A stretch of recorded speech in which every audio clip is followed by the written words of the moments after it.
Bonjour et bienvenue dans ce deuxième épisode de Au cœur du mental, comment optimiser notre mindset. Pour cet épisode, nous allons rencontrer une personne exceptionnelle. Une personne que j'ai rencontrée sur des formations de développement personnel, où on a papoté beaucoup hypnose ensemble. On a vécu des formations assez engageantes sur l'hypnose. Et cette personne, eh bien, c'est le commandant Phil Vandenbosch de la défense belge, qui va pendant 1 heure et quart nous démontrer comment il utilise son mindset, comment il l'améliore, comment il le fait grandir et comment derrière l'uniforme que vous allez voir, eh bien, il y a un homme qui est le même avec l'uniforme ou sans l'uniforme et qui optimise son potentiel, qui optimise son mindset pour atteindre ses objectifs, mais pour aller même un peu plus loin que l'objectif, c'est-à-dire de toujours viser plus loin pour faire de sa vie, pour vivre sa vie. Et pour reprendre une de ses phrases, la vie n'est pas un combat, la vie est une expérience. Et son mindset lui permet de vivre ses expériences le plus simplement et le plus efficacement possible. Alors moi, pendant cet entretien, eh bien, j'ai été frappé par son humilité. J'ai été frappé par sa simplicité et comment, avec ses mots à lui, il nous explique comment il a optimisé son potentiel et comment, dans son quotidien de militaire, de commandant, eh bien, il l'utilise pour galvaniser les personnes qu'il encadre et surtout lui. Parce que le titre de cet épisode, c'est Devenir leader pour soi-même afin d'être un leader pour les autres. Alors vous allez voir qu'il y a plein de connexions qui vont se faire pendant cet épisode. Des connexions dans le monde du sport, des connexions dans le monde de l'entreprise, des connexions dans notre société, mais aussi des connexions avec nous personnellement.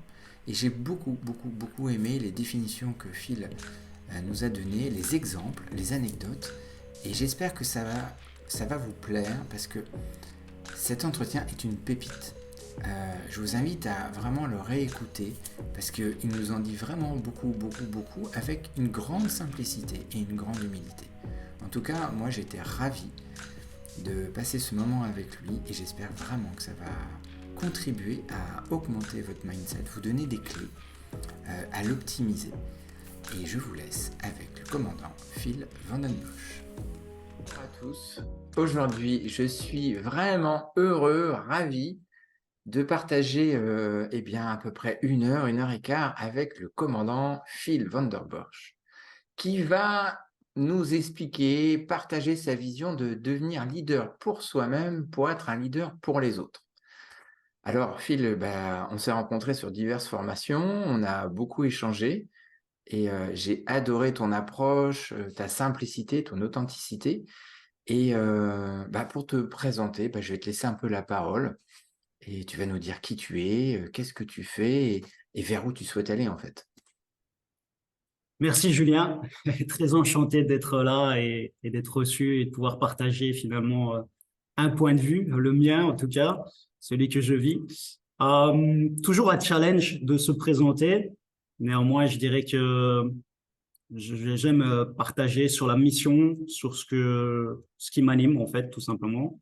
Et mon grand pourquoi finalement, c'est à travers mes expériences de vie, avoir une certaine connaissance de moi-même et partager ces questionnements, ces quêtes avec d'autres en espérant les inspirer à faire de même. Je pense que si on échange mutuellement, eh bien finalement on s'apprivoise toujours un petit peu plus et ça permet effectivement d'aller peut-être plus dans le sens qui nous correspond.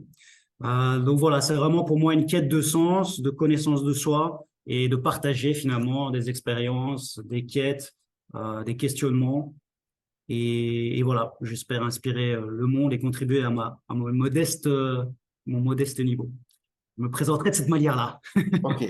Et, et aujourd'hui, c'est un épisode un peu spécial parce que on va parler beaucoup de mindset dans cette rubrique que je mène là depuis un petit moment où je rencontre des gens pour aller comprendre un petit peu comment ils utilisent leur mindset, qu'est-ce qu'ils en font, qu'est-ce qu'on peut en faire en fait, comment on peut sculpter ce mindset-là.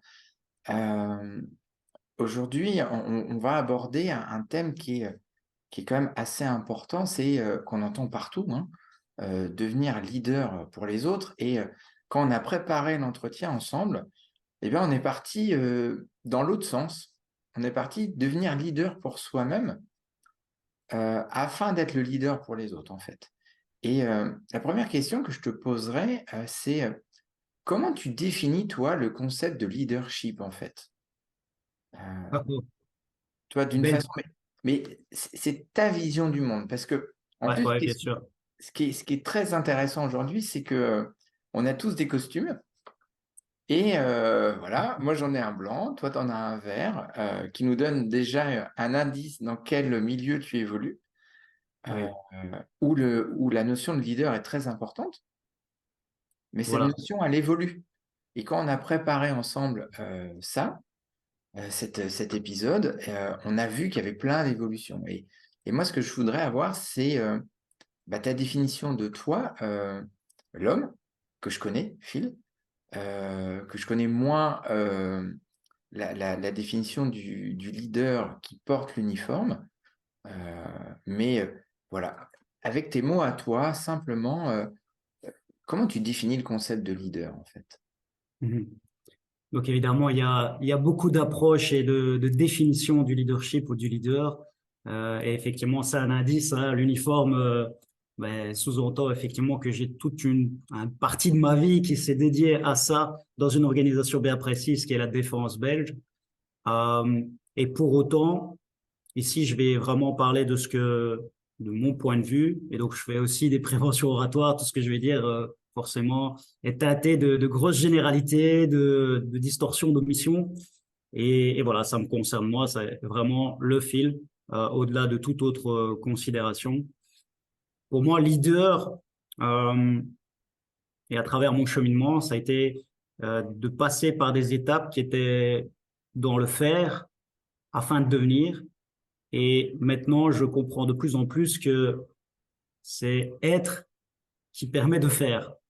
Et, et j'aime bien mettre du et là où il y a du ou, c'est de Hmm. rassembler. Pour moi, les deux sont concomitants. C'est juste mon cheminement et mon parcours qui ont fait que, dans un premier pan de vie, pendant les 20 premières années ici, j'ai beaucoup été immergé dans devenir leader pour les autres.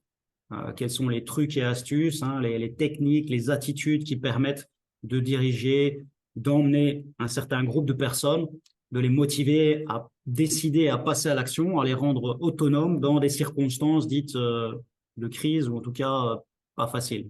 Hein, on parle même de VUCA, de volatile, incertain, complexe, ambigu, un monde changeant en fait. Ça, c'est effectivement cette première grosse école de vie. Après, ça m'a amené à aussi me pencher vers une certaine responsabilisation quand je me suis rendu compte que je ne me connaissais pas foncièrement vraiment. Et donc là, je suis parti vers quelque chose qui est plus de l'ordre de l'exploration personnelle à Hmm. travers un cheminement dans des approches plus orientées développement personnel, dépouillement ou cheminement personnel, où j'ai été vraiment explorer d'autres possibilités, d'autres approches, comme par exemple le coaching, comme ben voilà, les formations qu'on a suivies aussi dans l'hypnose, dans tout un pan de stratégie de communication liée à soi. Et ça m'a permis effectivement, en tout cas à mon sens, de prendre une autre dimension au niveau leadership. C'est-à-dire que à partir du moment où on se connaît bien, c'est pour ça que pour moi c'est ça la priorité fondamentale pour un leader, c'est d'abord de bien se connaître et ensuite de pouvoir diriger sa vie en connaissance de cause, en alignement, donc de s'aligner et d'avoir finalement des choix, des mises en action qui sont cohérentes et congruentes par rapport à l'identitaire et à la personne qu'il souhaite incarner. Donc, avant d'être un leader inspirant pour d'autres, de mon point de vue, il est très important d'être inspiré déjà pour soi. Euh, Ok. voilà, ça c'est ce que je vais te partager sur comment moi j'envisage le leadership. C'est avant tout pour moi une notion de conscience et effectivement aussi de cohérence et de congruence dans l'action. Et finalement, ça débouche sur un grand concept de responsabilité, c'est-à-dire être pleinement aligné avec ses pensées, ses choix et les conséquences qui vont de pair. Et ce qui est intéressant, c'est que là, tu passes sur un mot qui est très important, c'est le mot conscience, en fait. Là, voilà. J'ai conscience de qui je suis, j'ai conscience des filtres dans lesquels je suis, comment je perçois le monde et comment ça va l'orienter. Et par contre, je le fais vraiment en conscience. C'est-à-dire que le travail, très souvent, on le prend à l'envers, en fait, dans le leadership. C'est-à-dire qu'on va imposer aux autres quelque chose qui, très souvent, en fait, tu as dit un mot, alors moi, qui me parle tout de suite, c'est la congruence. C'est-à-dire je suis congruent avec moi-même et avec les autres, en fait. Mhm. Une question qui me vient, c'est, en fait, comment cela peut avoir un impact sur ta capacité à influencer positivement les autres? Le fait que tu as eu tout ce background de la défense belge, de l'armée, de ton parcours, et que tu as été chercher d'autres outils à côté, des approches processus, des approches sur le comment, des techniques de communication, et puis j'aime bien le terme que tu as utilisé de dépouillement personnel. Moi, j'aime bien parce que des fois, on parle de développement personnel.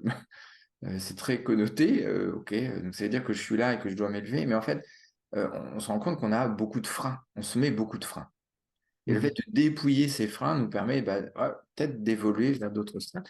Comment, euh, comment ça a eu un impact sur ta capacité à influencer positivement? Tiens, si un truc tout bête, dans ton métier ou même dans ta vie perso, comment ça a eu un impact? Mhm. Euh, je pense que déjà bien se connaître, ça permet de gagner en confiance en soi, Mhm. en estime de soi et donc en assurance par rapport aux autres. Donc ça a évidemment eu un impact sur les relations avec les autres. Être en meilleure relation avec moi-même m'a permis aussi d'accepter plus la différence parce que je me suis rendu compte, effectivement, l'humain est unique. On fonctionne tous avec nos filtres, avec nos cartes du monde.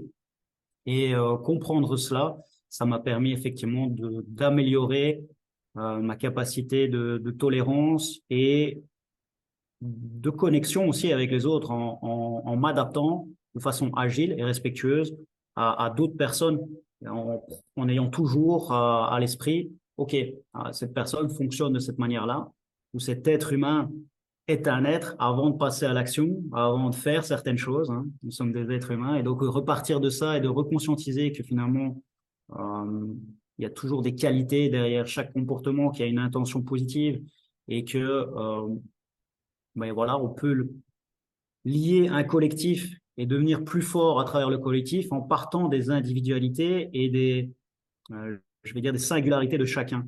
Ok. Donc, pour moi, ça m'a permis vraiment d'élever, je vais dire, mon leadership en comprenant que nous sommes vraiment tous différents. Et pour autant, tu vois, je viens d'une organisation où l'uniformité, le fait d'être unis, hein, parce qu'on part du principe effectivement que ce qui rassemble ou ce qui ressemble rassemble et que le rassemblement va faire la force, hein, l'union fait la force. On part de ce principe-là et c'est vrai, c'est très intéressant. Mais pour autant, pour motiver, pour créer du lien et du lien, il faut être aussi très conscient de chaque unité et de chaque maillon de la chaîne, en fait. Mhm. Euh, voilà ce que je dirais que ça m'a apporté au travers de mon cheminement personnel, quand je me suis beaucoup plus intéressé à qui j'étais avant de m'intéresser à quoi faire pour avoir une influence sur les autres. Ok. Tu aurais une anecdote à nous partager sur ça? Tiens, un truc. Ouais, je dirais que mon leadership ou ma façon de me comporter, de diriger, de commander, a clairement dans mon milieu professionnel a évolué au cours du temps. Mhm. Donc, si tu veux, en sortant de l'école royale militaire, qui est finalement un mix entre l'école polytechnique Saint-Cyr en France, qui est en fait l'école de formation des officiers. Euh, Après, j'ai été aussi à l'université de l'infanterie parce que je suis infanterie légère et j'ai eu l'occasion de partir en Afghanistan en 2011 avec une quarantaine d'hommes. Et évidemment qu'à ce moment-là, le leadership était, je le qualifierais de très directif. Donc Mhm. c'était le cliché de ce qu'on peut imaginer d'un chef, hein, d'un lieutenant qui part avec 40 hommes à Kaboul, dans un milieu effectivement très stressant, dangereux, et où il est nécessaire d'être extrêmement rapide dans la réaction, dans les prises de décision et dans le fait de passer à l'action. C'est pas à ce moment-là qu'on commence à faire je vais dire de la sociocratie et de demander l'avis de chacun et de se demander si c'est OK pour un tel et comment je vais l'amener, etc. Hmm. Donc ça, voilà, c'était une façon de faire qui correspond aussi au milieu, aux circonstances de ce moment-là. Oui, Euh, C'était très intense et c'était nécessaire d'aller sur quelque chose de très rapide et directif. Par la suite, quand je suis dans la suite de ma carrière, je suis venu comme instructeur à l'école royale militaire. Et là, donc, comme instructeur, formateur d'autres officiers, il a été beaucoup plus important d'expliquer le pourquoi de certaines choses, puisque forcément, là, on était dans quelque chose qui est l'ordre de l'apprentissage et donc de transmission.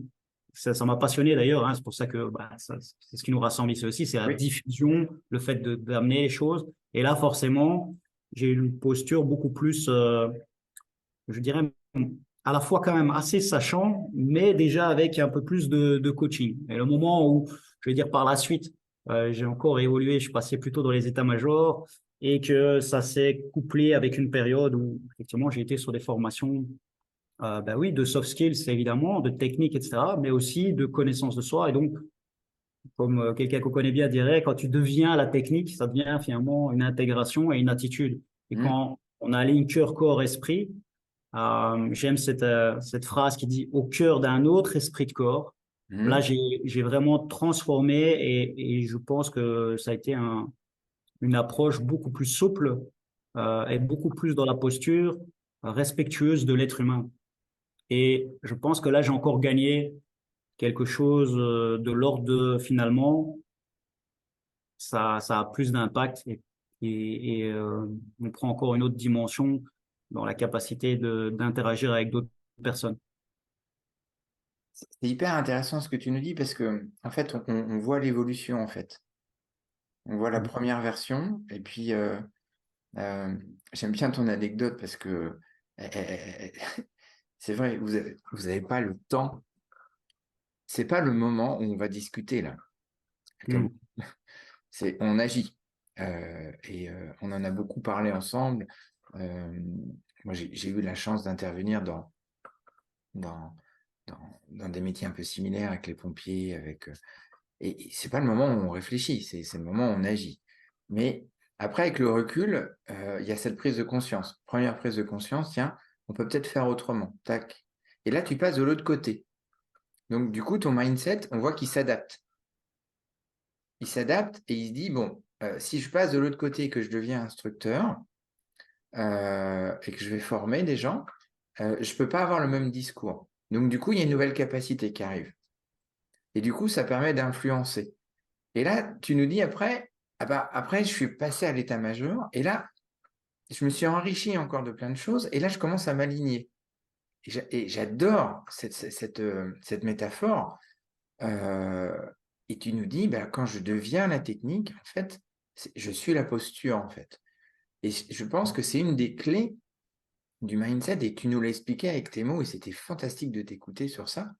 C'est-à-dire que, bah voilà, en fait, à un moment donné, je dépasse la technique, elle est là, je suis habité par la technique, et en fait, je produis la technique.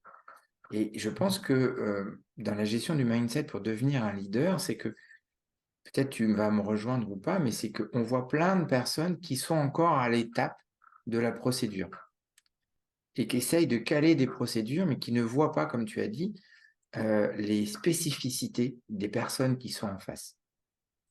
Et Mm. sans percevoir cette spécificité-là, eh bien, en fait, on se rend compte qu'on ne peut pas s'adapter à l'autre.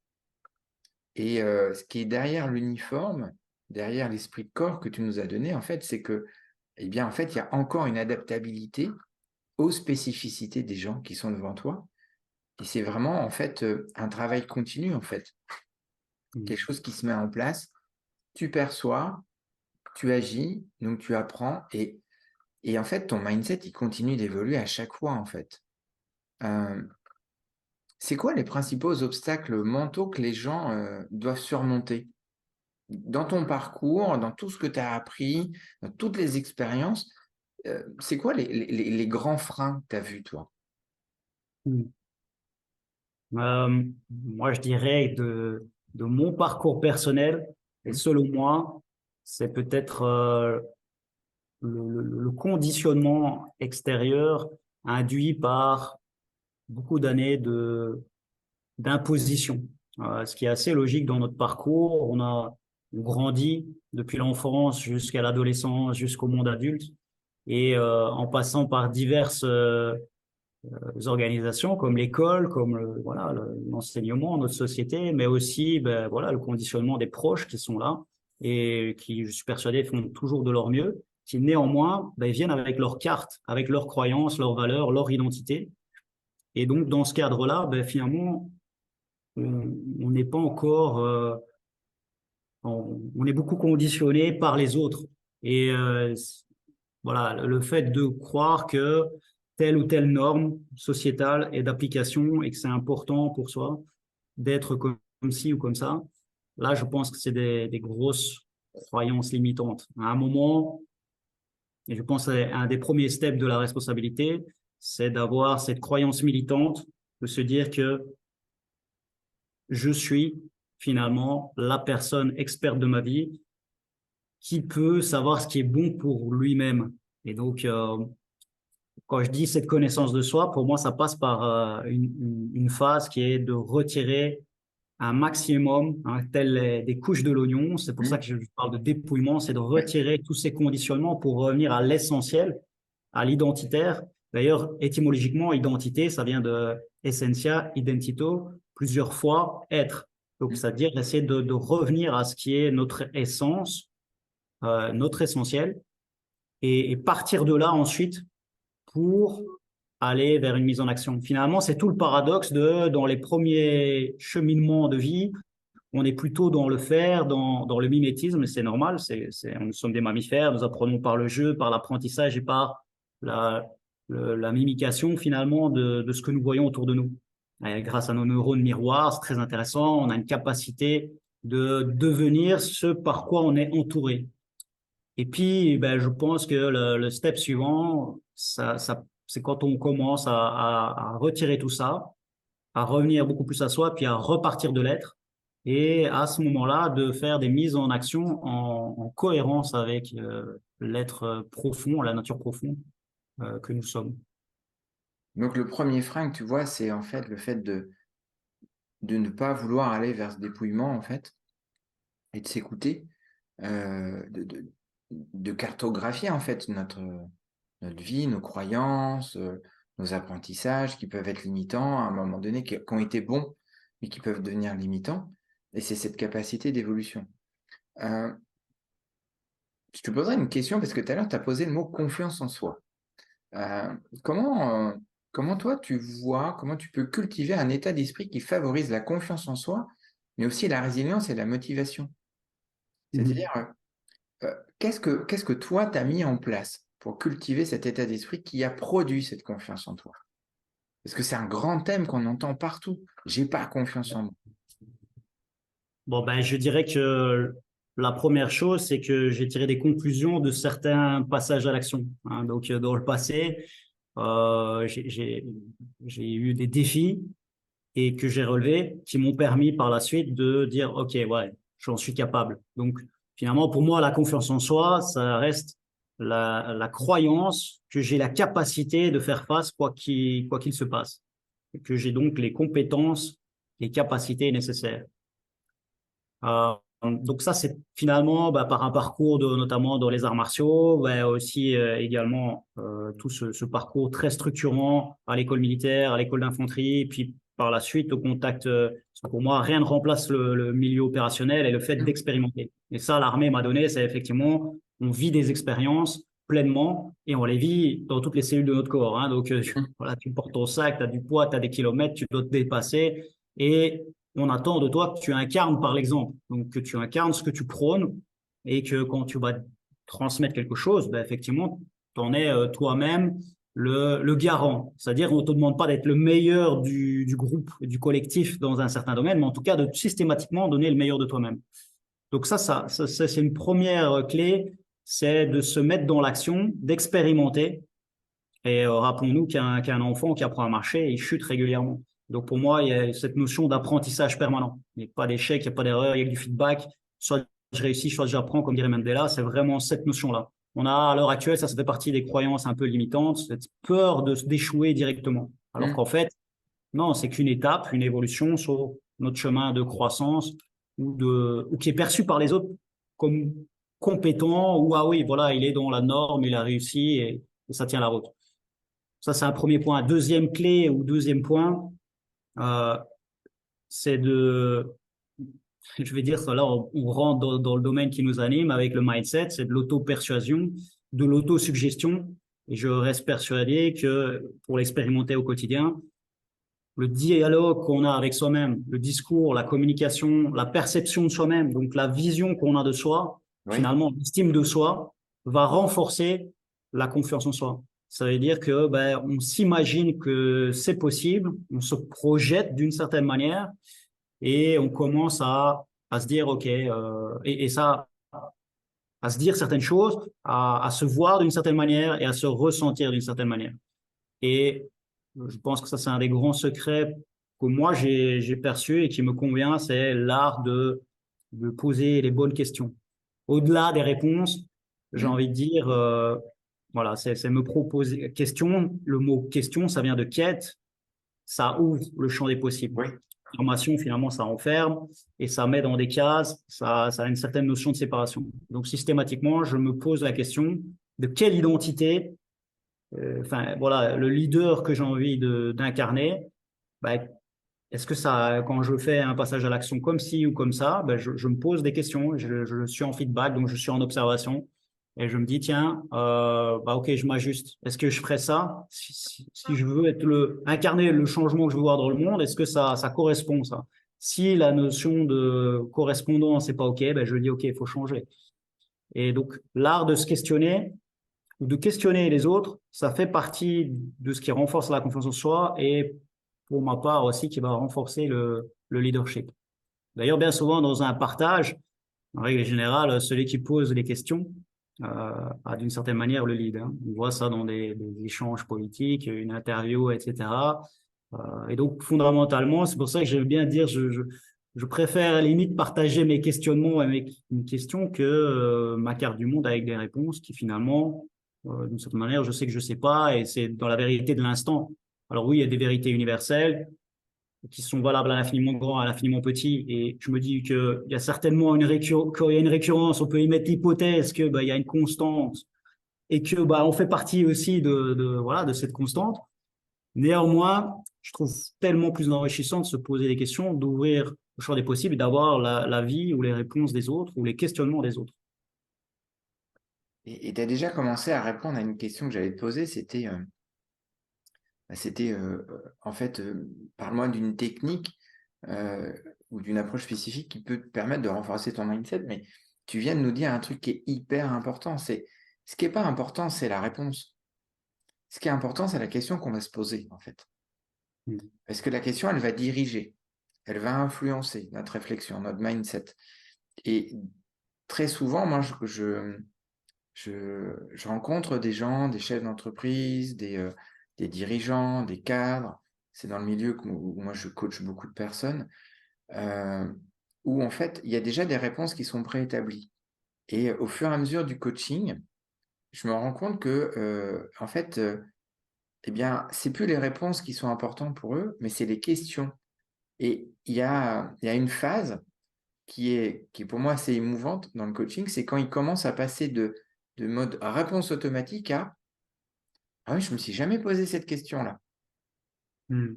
Ou je me suis surpris la semaine dernière à me poser cette question. Et en fait, on se rend compte d'un truc, c'est que en décidant de poser une autre question qu'on n'a pas l'habitude de se poser, euh, tout à l'heure, tu nous as dit, il n'y a pas d'échec, il y a un feedback qui nous permet de nous améliorer. Déjà, c'est de poser un regard et de se poser la question, tiens, qu'est-ce que je peux apprendre sur cette situation-là? C'est pas comment j'ai fait pour échouer, c'est qu'est-ce que je peux apprendre? Et là, ça influence directement. Dans tout ton parcours, moi, ce que j'aime là, c'est qu'on parle de fil.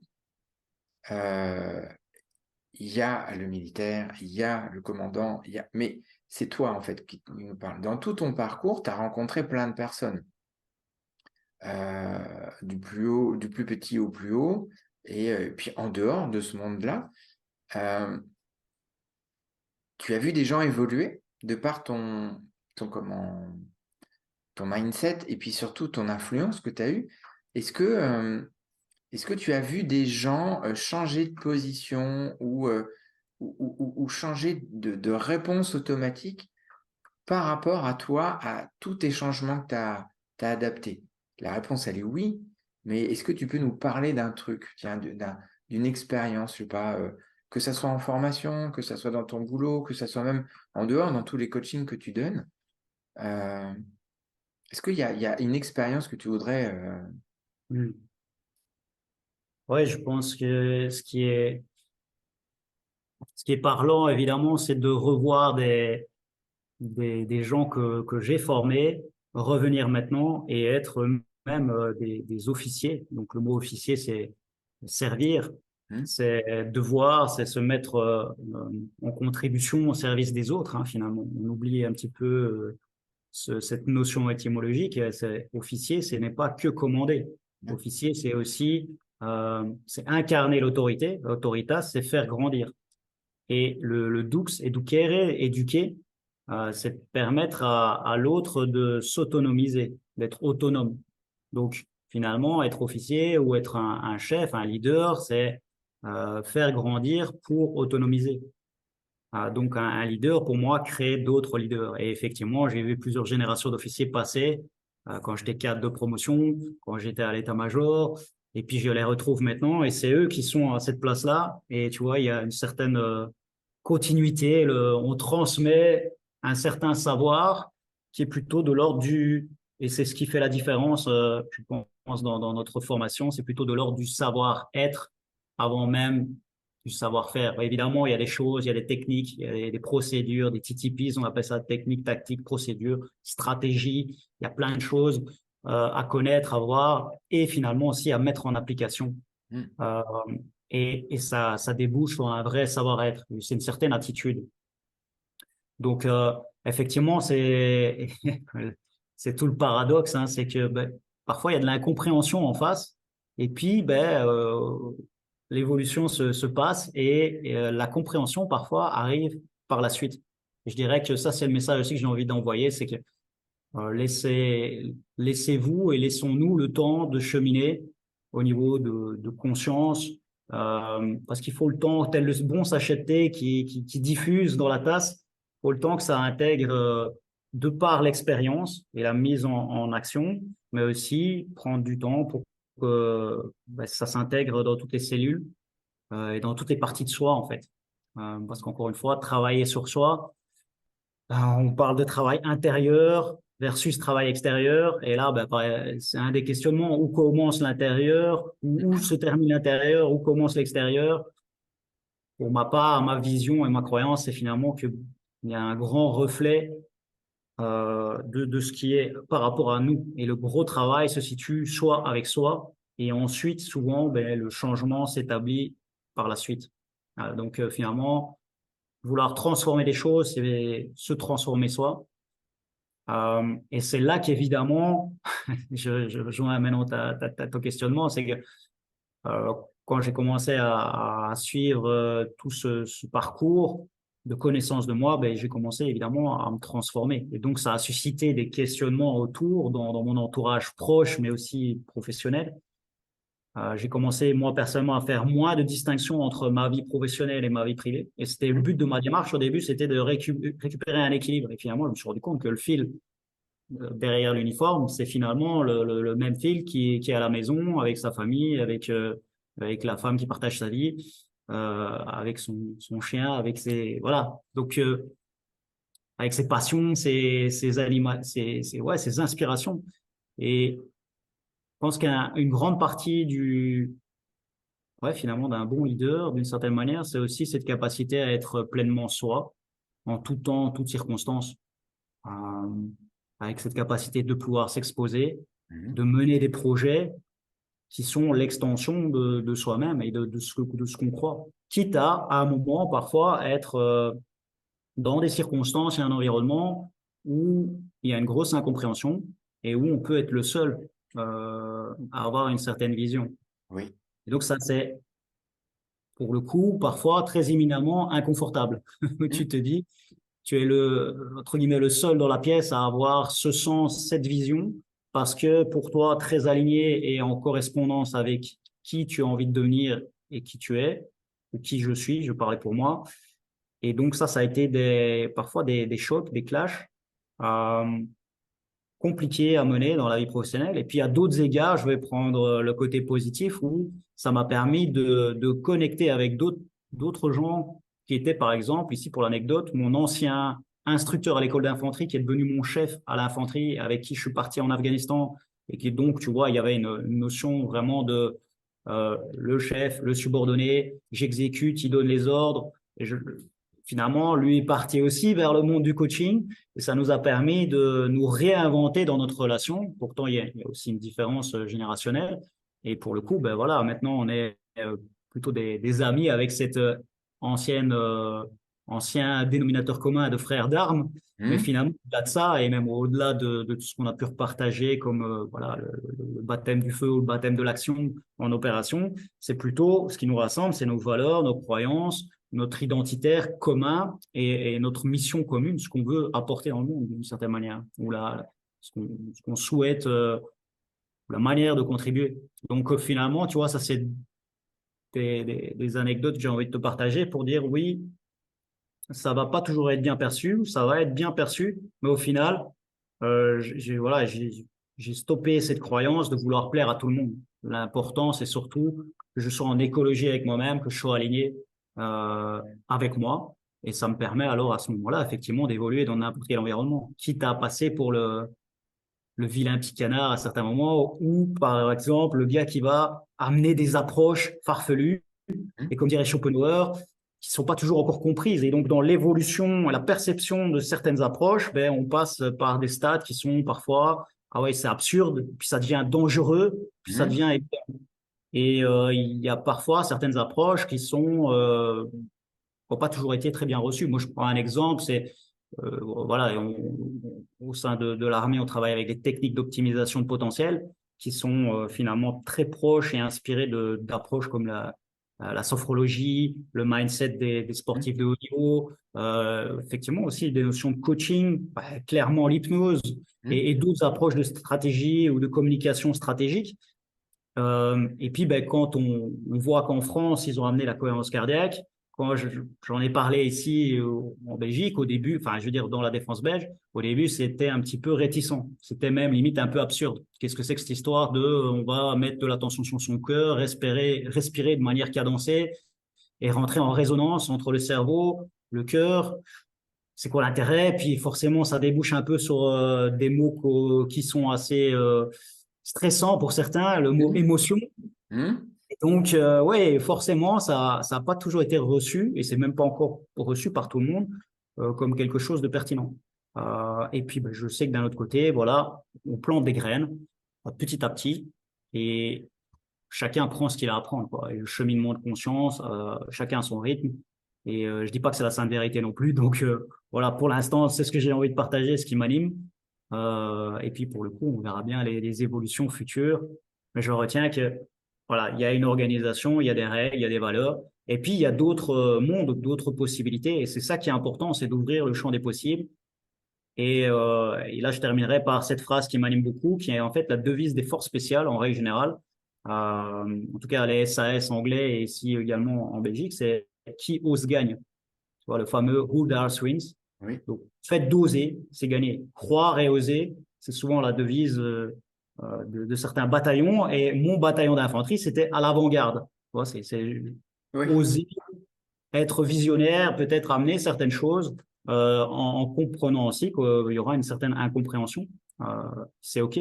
C'est OK. Tout à l'heure, je te remercie d'un recadrage que tu as fait quand tu as parlé du mot officier et du mot et que tu as fait l'analogie avec le monde de l'entreprise aussi, il y a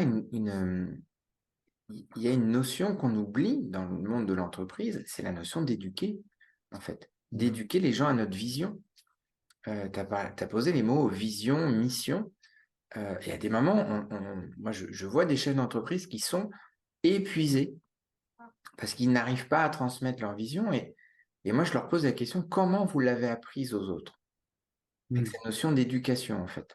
Et ça, je te remercie vraiment d'avoir mis ce curseur là-dessus, parce que c'est quelque chose qui est très, très, très important, en fait. Peu importe dans l'environnement qu'on évolue, il ne faut pas croire que l'autre va comprendre de facto ce qu'on veut lui faire comprendre. Il va falloir qu'on l'éduque, qu'on lui apprenne quelque chose, qu'on fasse un pas vers lui pour, euh, pour permettre qu'il rentre dans notre carte du monde, qu'il comprenne notre vision. Et ça, je te remercie vraiment d'avoir précisé ça parce que c'est une pépite que tu viens de nous donner là. Et je me permets excuse-moi de t'interrompre, mais je me permets une parenthèse qui, je pense, peut être très enrichissant pour les gens qui nous suivent là actuellement. C'est à l'OTAN, on définit une mission pour que ça soit quelque chose qui fonctionne. Et quand on le transmet dans des ordres, donc on le fait toujours d'une certaine manière. Et on va toujours utiliser un task verbe, un verbe d'action, Hmm. plus un purpose, on appelle ça, donc le pourquoi, qui connecte à les valeurs, le grand pourquoi on va faire ça, quel est l'intérêt, quel est l'effet recherché finalement. Ah, Et je pense que ça, c'est quelque chose de très important pour rassembler les gens, les connecter à la vision. C'est que quand ils vont partager leur mission, c'est de dire qu'est-ce qui va être très concrètement mis en action à travers l'emploi des mots justes. Hein. Et là, on rejoint tout ce qu'on apprécie aussi, c'est le fait de finalement utiliser certains mots et le fait que ça soit un verbe, verbiage, c'est ce qui met en action, c'est ce qui crée de l'énergie. Et il y a une vibration du mot et qui va donner un tout autre sens, puisque la manière dont on dénomme les choses change aussi les choses et la perception qu'on peut avoir des choses, et donc la perception qu'on peut avoir d'une mission. hmm. Euh, donc voilà, ça c'est quelque chose qui me semble vraiment pertinent de partager. Je ferme la parenthèse. Très Euh, intéressant ce que tu nous dis, parce que ça, c'est une notion qui, dans le monde de l'entreprise aujourd'hui, n'est pas du tout utilisée. L'implication, la contribution, le pourquoi. On a une mission, on va utiliser le mot mission, hein, on a un objectif, une mission. Les mots qu'ils vont utiliser, il faut qu'on fasse très, très, très attention dans la structure des phrases, c'est-à-dire qu'elles expriment un verbe d'action. Et il faut absolument greffer ça à une contribution, à un pourquoi. Il s'intègre dans quoi? Et il contribue à quoi au global? Et ça, c'est la notion d'éducation qui, pour moi, est vraiment à travailler dans notre monde aujourd'hui. C'est-à-dire qu'on va avoir tendance à donner des ordres, mais qui ne s'inscrivent pas dans un environnement, dans un contexte et qui ne contribuent pas à quelque chose.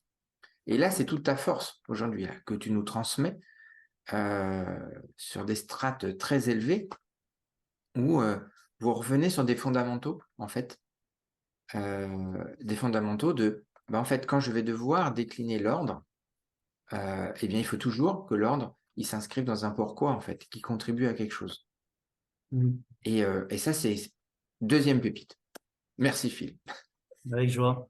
Peut-être que je vais avec autre chose qui m'inspire là avec ton partage. C'est aussi peut-être l'art de mettre en place des symboliques Mm. très parlantes très parlante, mais aussi dans le sens VACOG, hein, visuel, auditif, kinesthésique, olfactif, gustatif. Et l'armée, évidemment, est très fort pour ça, mettre des cérémoniales en place. Il y a le salut au drapeau, il y a toutes les badges, le béret, les symboles de brevet, etc. Mais qui, en fait, a une conséquence majeure, c'est de pouvoir travailler sur un niveau de changement qui se limite pas juste à l'atteinte d'objectifs, mais aussi aux moyens qu'on met en place et finalement à la partie identitaire, Oui. c'est-à-dire qui tu souhaites devenir, mais en fait là l'organisation a défini ce qui, évidemment, un lieutenant, un colonel, un général, un caporal, un adjudant doit se comporter de cette manière-là et a ça comme mission, a ça comme moyen à sa disposition pour incarner cette identité et ce rôle. parce que c'est finalement un rôle. On a une vision, une mission, ça a aussi un rôle. Et je pense que c'est important de rappeler à tout le monde aussi que le rôle, il peut se choisir. On peut choisir le rôle qu'on souhaite incarner dans une entreprise, dans une organisation, avec d'autres, pour être inspirant. Et finalement, commencer à par l'art de petites actions d'habitude, et là on vient sur la partie peut-être inconsciente, c'est Hmm. que tout ça, c'est important pour travailler sur son inconscient, qui finalement est 90% de ce qui va régir notre vie.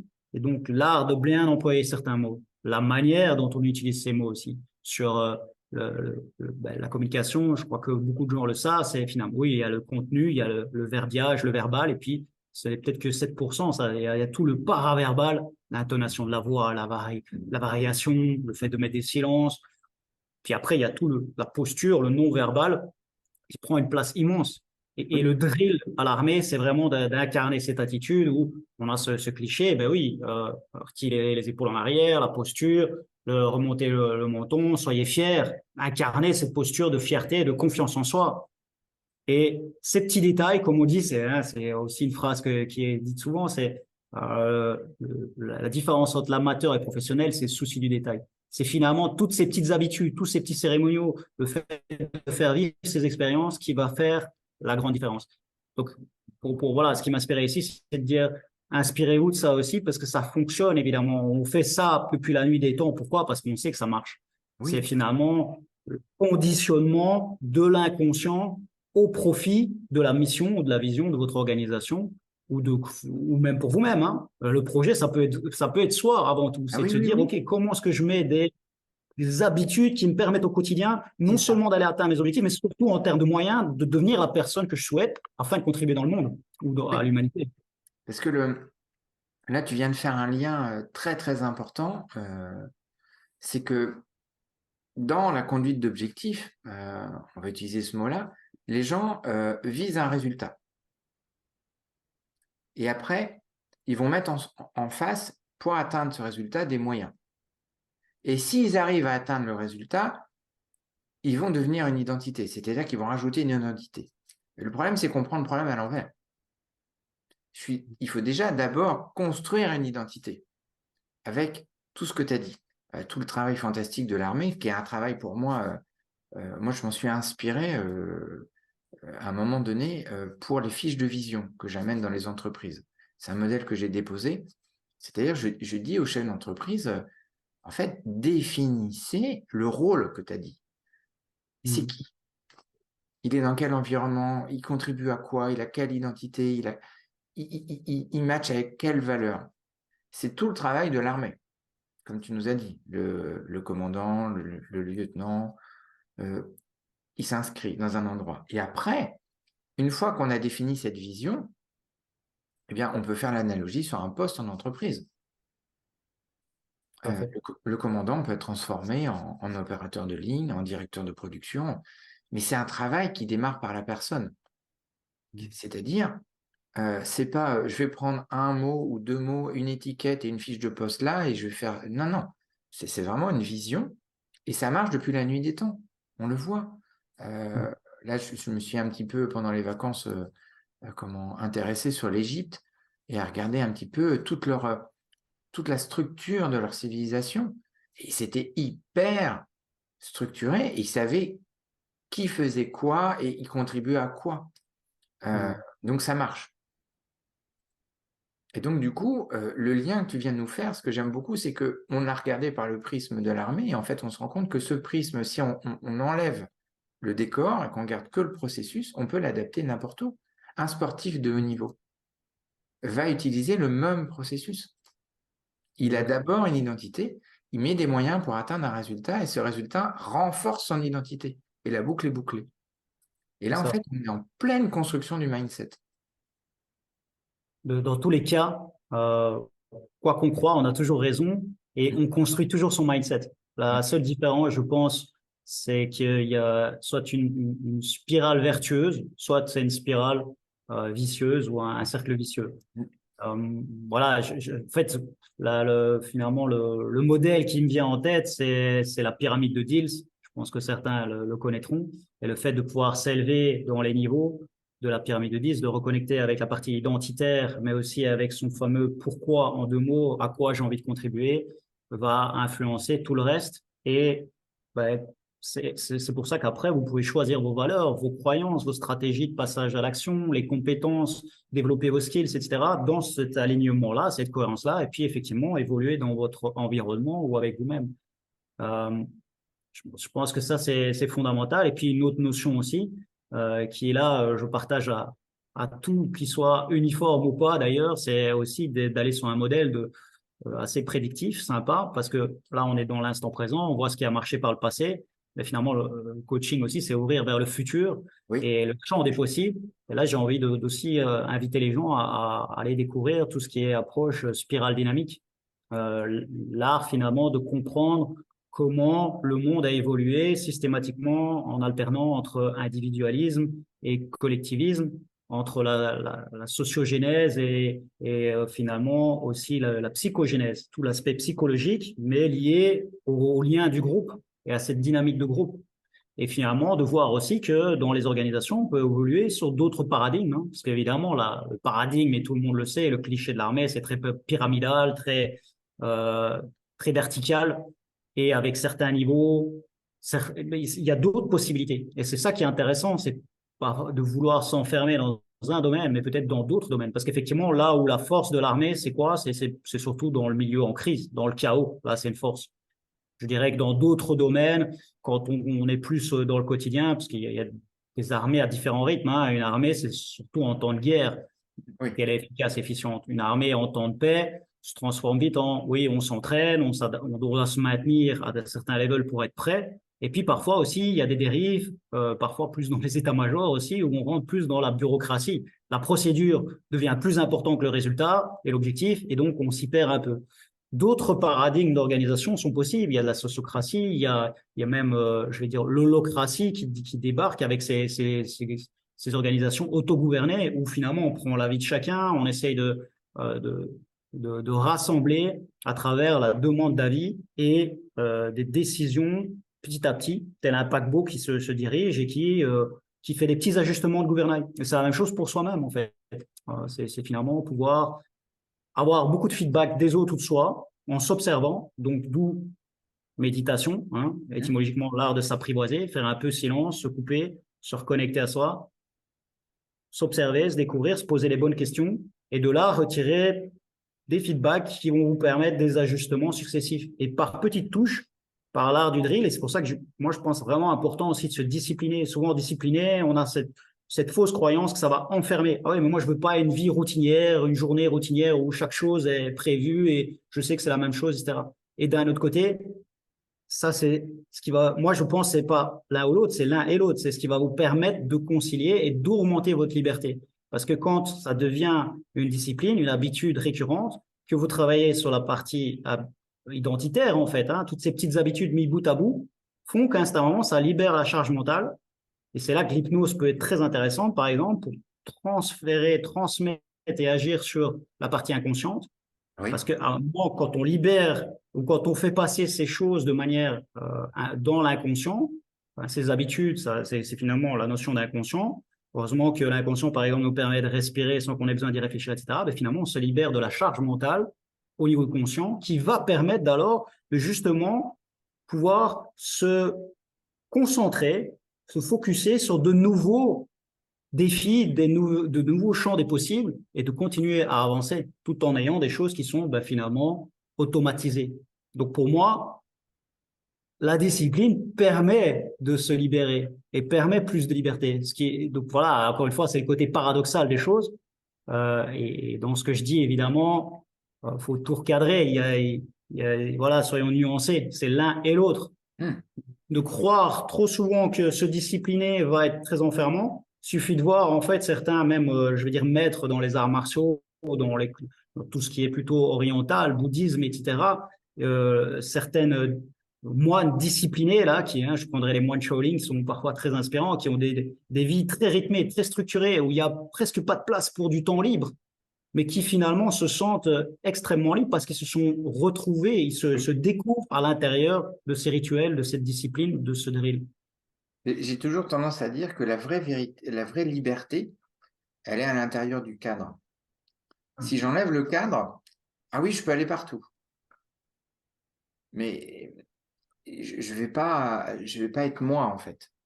À l'intérieur d'un cadre, et là, ce qui est super, c'est qu'en fait, à chaque échange qu'on a, tu avances sur la question qui va arriver derrière. Et là, bah, en fait, c'est l'astuce que je voulais que tu partages. Bah, tu l'as dit, en fait, c'est en fait le fait de se discipliner. Tout à l'heure, tu nous as parlé de cohérence cardiaque. Peut-être que se poser 3 fois 5 minutes dans la journée, se donner cette discipline contre vents et marées. C'est-à-dire de dire, voilà, moi, j'invite beaucoup, beaucoup les chefs d'entreprise et les personnes que j'accompagne à se créer des routines et de mettre de l'inconfort au départ dans la routine, parce qu'autrement, c'est pas rigolo. Bien voilà, à 10 heures, tous les jours, quoi que vous fassiez, vous êtes au volant de votre voiture, vous vous arrêtez, vous allez commencer une réunion, vous reculez à la réunion, ou vous vous débrouillez à le faire avant pour pouvoir démarrer à l'heure. Vous vous donnez ces 3 ou 5 minutes de respiration. Et en fait, c'est là qu'on se rend compte de la vraie liberté. Parce qu'après, ça devient automatique et l'apprentissage n'est plus conscient, il devient inconscient, il passe à l'autre étage et on devient inconscient compétent. Et on allège notre bande passante. Donc en fait, l'astuce que tu nous as donnée aujourd'hui, c'est de se créer ces routines en fait, de se créer ces apprentissages. Et tiens, on va aller un peu plus loin. C'est quoi une routine que tu t'es donnée, toi? Tiens, si tu avais envie d'en partager une. J'ai j'ai toute une série de routines, mais je dirais que la principale, la plus, et en fait, elle n'est pas concrète et précise, mais c'est plutôt le mindset par rapport à ça, c'est de systématiquement continuer à aller dans cette zone inconfortable. Tu as parlé d'un certain inconfort, le fait que quand on va dans le changement, il y a une partie d'inconnu. On ne sait pas comment on va le vivre, etc. Ça, je pense que c'est un des grands secrets, c'est pas croire qu'à un moment c'est acquis. Effectivement, il y a des choses qui vont devenir euh, où on arrive à un stade de compétence inconsciente. Et néanmoins, ça veut dire que ça, oui, peut-être c'est acquis, mais ce phénomène et je l'ai vécu, hein, à un moment, on a l'impression d'avoir atteint un certain stade de maîtrise dans beaucoup de domaines de vie et où on peut peut-être s'asseoir de manière satisfaite de soi-même. Et c'est là que, pour ma part, je me suis rendu compte que c'était très délétère d'une certaine manière pour continuer à évoluer. Ça s'arrête pas ce processus. C'est important de systématiquement aller, et ça c'est mon challenge personnel, j'aime bien aller dans mes zones d'inconfort, qu'elles soient par exemple sportives, hein, en lien avec le corps, mais que ça soit aussi peut-être d'oser faire des choses que j'ai jamais osé faire avant. Et là, chacun met en lien avec sa vie. Et le fait de sortir un petit peu de cette zone de confort permet de l'élargir. Et finalement, on rentre dans cette zone de découverte, d'apprentissage, et on se rend compte que c'est possible, voilà, peut-être on rate un peu, on recommence, et on voit surtout comment on le vit. Je pense que c'est ça, finalement, cet apprivoisement permanent de soi-même, c'est de dire, OK, bah, tiens, OK, je l'expérimente. Je crois fondamentalement que la vie, ça, c'est ma vision, la vie n'est pas un problème à solutionner. La vie est plutôt une expérience à suivre et donc expérimenter la vie, vivre l'expérience, tout simplement. Et donc, dans ce sens-là, j'ai l'analogie avec le sport, un sportif, en fait. Et pour vivre ça, c'est peut-être le truc et astuce que j'ai envie de partager à tout le monde, c'est de se connecter aux résultats futurs. Et le résultat, c'est quoi? C'est de se dire qu'on l'a fait. Ça veut pas dire forcément atteindre l'objectif de performance, qu'on se compare avec les autres, etc. C'est plutôt d'avoir cette fierté qui va renforcer la confiance, hein. Confiance avec fiance, avec fiabilité, être fiable pour soi-même, se dire je vais le faire, ça va pas être facile et pour autant j'y vais quoi. Tremble mais avance, j'ai peur mais ok je me dépasse, j'y vais. Finalement ah ouais, on sait qu'il y a que quelques pourcentages, un faible pourcentage des peurs qui sont vraiment fondées. La plupart c'est dans notre tête. Et le fait de faire ça, de sortir de cette zone de confort, d'aller expérimenter, là on rentre dans une zone d'apprentissage qui peut nous mener jusqu'à une zone d'excellence évidemment. Et je crois que c'est ça l'excellence au général, c'est d'oser tout le temps un petit peu plus. De se dire, OK, ben voilà, là j'ai atteint ce niveau-là, maintenant c'est quoi le step suivant? Toujours un petit, se challenger de façon permanente. Et ça, c'est peut-être la routine qui, moi, m'anime tous les jours un peu plus, où je me dis, ouais, voilà. Et à force, évidemment, euh, c'est un petit peu comme la métaphore du pilote qui part ici allez, je dis l'Europe, hein, que ce soit Paris, que ce soit Bruxelles, grosse ville, qui part vers les États-Unis et qui s'y dévie chaque jour d'un 1% de mieux, ben, son cap, il peut dévier également de 3 degrés et il va se retrouver soit à New York, peut-être à Los Angeles ou à Washington, D.C. Et ça, Hmm. c'est le principe. Si on veut atteindre finalement un un certain leadership pour soi-même, et j'aime cette notion de un leader conscient et congruent, eh Oui, bien, c'est des petites actions chaque fois, tous les jours à mettre en place et sortir de cet inconfort et se connecter au futur, à une projection mentale de la réussite. Donc, évidemment, parce que finalement, hein, on peut ordonner des routines comme la Miracle Morning, des méthodes comme Wim Hof, le fait d'aller prendre sa douche froide, toutes des choses qui peuvent être fondamentalement inconfortables. Bah, qu'est-ce qui peut permettre d'aller au-delà de ça? C'est de se dire, ouais, après ça, quand je l'aurai fait, waouh, le bien-être que je vais ressentir, c'est par ça. exemple, la cohérence cardiaque, est-ce que c'est le plus fun à faire? Pas forcément.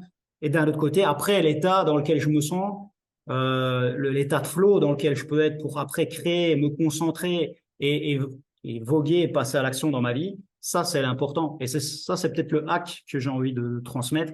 Connectez-vous à la suite, ressentez-le déjà, et ça va vous donner peut-être cette motivation d'aller dans cette zone d'inconfort. Et cette zone d'inconfort renforce votre motivation, d'autres votre confiance en vous-même. Ah oui, là, je te remercie beaucoup parce que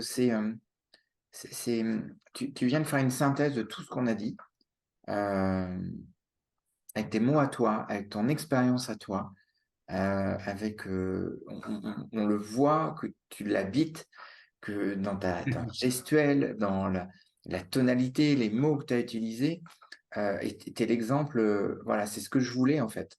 C'était la démonstration de ça. Et oui, l'inconfort amène, j'aurais presque tendance à dire que le résultat n'est pas important, c'est le chemin Mhm. qu'on va faire et que, eh bien, on s'améliore. Et j'ai adoré ta métaphore bah oui, si je m'améliore de 1%, j'augmente le cap. Et puis, bah, au départ, je pensais aller à Londres, et puis en fait, je vais aller un peu plus loin, et puis un peu plus loin, et de se surprendre, se laisser surprendre par les choses, et toujours dans la notion d'éducation avec soi-même et les autres, et puis de casser ces croyances qu'on a, parce que là, tu as pulvérisé une croyance au passage, bah oui, bah, la vie est une expérience. La vie n'est pas un combat, la vie est une expérience, et je peux décider à un moment donné dans un conflit en entreprise, de le regarder sous l'angle de l'échec ou de l'angle de l'apprentissage, bon, bah, ça va pas produire la même chose. Et donc, en fait, l'expérience, bah, moi, j'ai coutume de dire que notre passé est une somme d'expériences en vue de la formidable expérience qu'est notre vie. Notre futur est devant nous. Donc, je reprends tes mots. Euh, Projetons-nous dans le futur. Et c'est au présent qu'on va construire ça pour atteindre ces objectifs. Et à des moments, ça sera complètement différent que notre futur, mais au moment, ce sera donné une direction. Et on aura utilisé l'inconfort comme un propulseur pour aller vers tout ça. Moi, j'étais vraiment heureux d'échanger avec toi. J'espère vraiment que ça va vous plaire. Et ça ne peut que vous plaire parce que c'est l'expérience d'un homme. Et on a joué un peu tous les deux avec le cadre, le costume, tout ça. Mais c'est l'homme. On a rencontré l'homme que je connais dans les formations, l'homme que j'apprécie au quotidien. Et moi, enfin, franchement, j'ai pas vu le temps passer. Ça m'a permis aussi de rajouter des petites marches, des petites steps dans ma construction de mon mental. Et je t'en remercie parce que j'ai beaucoup appris de toi aujourd'hui. Euh, et euh, et c'est vraiment un plaisir. Alors, n'hésitez pas dans les commentaires à poser des questions. Je mettrai plein d'informations sur Phil qui m'a largement communiqué hier soir. Et je mettrai des liens pour le contacter si vous voulez lui poser des questions en direct. En tout cas, moi, c'était un plaisir de passer cette heure avec toi. J'espère que ça va vous inspirer. N'hésitez pas à nous poser des questions parce qu'on est aussi là pour ça, à commenter. Si cet entretien vous a plu, bah, n'hésitez pas à le partager parce que tous les deux, on a une valeur commune, c'est le partage. le fait de partager notre carte du monde. Donc, du coup, si ça peut inspirer d'autres personnes, n'hésitez pas, surtout. Et puis, si ça vous fait plaisir, mettez un petit pouce levé. Ça permettra de nous encourager, de m'encourager à continuer ce travail de rencontre avec le mindset des personnes qui m'inspirent. Et je vous dis à très très bientôt. Et encore merci beaucoup, Phil, pour toutes tes connaissances et tout ton partage d'aujourd'hui. Et avec joie. C'était un plaisir d'être avec toi ici. Je te remercie pour, effectivement cette opportunité de pouvoir partager, d'aller dans finalement l'évolution mutuelle hein, ou l'élévation mutuelle, comme certains pourraient dire. Puis j'ai envie de dire aussi explorer des champs que vous avez peut-être jamais osé explorer. Allez vous tourner vers peut-être des hypnologues hein, et tournez-vous également vers Julien. L'hypnose, étymologiquement, ça veut dire sommeil. Et pour autant, moi, je vois ça plutôt comme un éveil. Hein, c'est d'aller chercher ce qui est en sommeil en soi. Et ce qui est en sommeil en soi est souvent plein de richesses. Donc, oser plonger dans l'inconscient avec des professionnels qui vont vous mettre un cadre de protection, de bienveillance, un cercle de confiance et qui vont vous permettre effectivement d'évoluer toujours un peu plus vers finalement le leader que vous voulez incarner pour devenir inspiré, inspirant. Et une dernière clé que j'ai envie de vous partager, c'est la capacité d'être à la fois extrêmement concentré et, comme diraient aussi des sages en Orient, d'avoir cette grande capacité de détachement, de ne pas vous tenir à certaines choses, à certains résultats, mais oser agir sans être sûr de ce qui va suivre, juste pour le plaisir de l'expérience. Prenez ça comme un jeu. Nous sommes des mammifères à la base, donc on est dans le game. Et comme disent je veux dire, les traders, ils aimaient shorter le game, c'est-à-dire parier contre, dans le paradoxe, soyez dans le paradoxal. Et voilà, je dirais la dernière phrase ou les deux dernières phrases que j'ai envie de vous partager, c'est qui ose gagne. Et puis ben, surtout, lâchez la main du guide, car vous êtes le guide. Un grand merci. À bientôt. Merci beaucoup. Merci Julien. Ciao, ciao.